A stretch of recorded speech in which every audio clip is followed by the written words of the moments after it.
Magnuson from ReedWorks, and today I want to give a short video on the advantages of the cheap flute. We can spend thousands and thousands of dollars on the best instruments in the world, from Haynes flutes, the Buffet clarinets, the Selmer saxophones, and yet in the recording world, you don't always need the most unbelievable instrument, especially with some what we call secondary instruments. A flute, alto flute, bass clarinet, those are secondary instruments. If your main instrument is playing the saxophone, you want to have the best saxophone and mouthpiece and sound the greatest you can. But you're going to get work where they're going to want some flute parts. So you want to be able to be as efficient as possible and maybe not spend $7,000 on a flute. What you need to look for in a flute is response, especially when you're going from here to maybe a foot away to a microphone. If we're playing in Carnegie Hall, that's a different thing. If you're playing in an orchestra and you don't have a microphone, you need to be a classical flute player and you use your body and your physical muscles in a different way to give lift and projection to the sound, to get out into the 100th row. But what I'm concerned with is being able to double and play on a variety of woodwind instruments and not fatigue too much. So here I have an R.S. Berkeley Volare flute. It's a silver flute, and it plays terrifically. And when I say it plays terrifically, I mean because of things that I need to record, which are flute parts with synthesizers. Synthesizers can have sharp edges to their tones, high frequencies, oscillators, things that are constantly turning the sound. With a higher end flute, meaning higher frequencies, I can get inside the synthesizer a little easier. So that's why some of these cheaper flutes, so to speak, have a lot of response because students have weak muscles and haven't developed yet.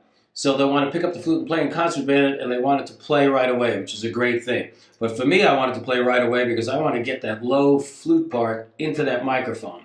And I've been playing saxophone and oboe and clarinet, so I might be a little tired or I just can't warm up on every instrument. So check out this instrument. I'm just going to play short notes and little delicate things.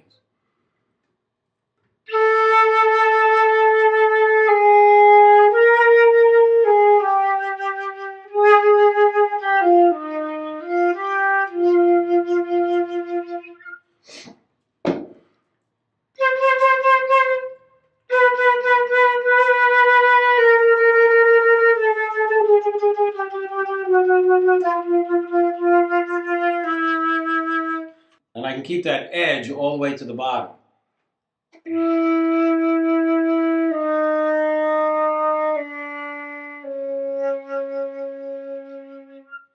And on the upper register, there's a certain ping that I really enjoy. Let's say on a high D.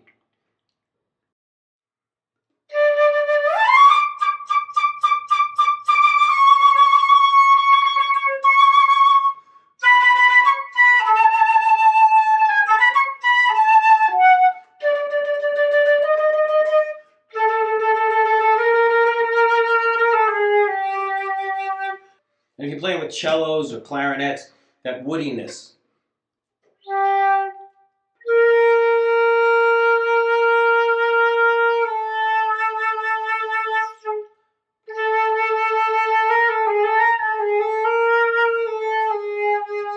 have to find that spot just where you overblow. And the last thing of this video, I just want to say, the point of recording is to animate your sound, is to get it to have this life that you can sink into a track and not just sound like you're laying it over on the track. That can sound boring, you can be stacking stuff on a track and it just doesn't ever take off or sound amazing. The gift of being a recording person and a creative artist is to know how to get inside that track and animate your sound so that you morph into that whole world of the song that's happening. That's my tip. I have some tricks. Email me, write me. I'm glad to help you. I'm Magnuson.